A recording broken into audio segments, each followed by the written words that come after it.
Oui, alors s'il est déjà trop tôt pour faire un bilan définitif, le ministre de l'Agriculture a prévenu qu'il faudra débloquer des centaines de milliers d'euros pour sauver l'élevage en France. Bruno Le Maire l'a confié, certains éleveurs sont confrontés à des difficultés telles qu'ils sont prêts à jeter l'éponge.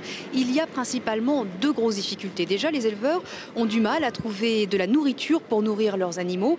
Ils ont donc dû débloquer certaines contraintes administratives pour récupérer le plus de paille possible sur le territoire français. Ça, c'est une première mesure immédiate qui a été prise ce matin. Autre mesure, il faut trouver des solutions pour débloquer des prêts pour les agriculteurs qui sont confrontés à des véritables problèmes de trésorerie, car avec la sécheresse, il y a eu moins de paille. Certains agriculteurs ont donc dû acheter de la paille, sauf que les prix ont flambé.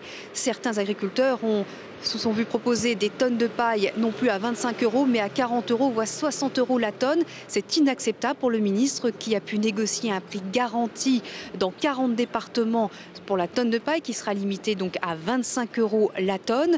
Autre mesure concrète, le Crédit Agricole a dit qu'il accorderait des prêts jusqu'à 700 millions d'euros aux agriculteurs pour leur permettre de passer la crise, pour leur permettre de faire face à ces problèmes de trésorerie.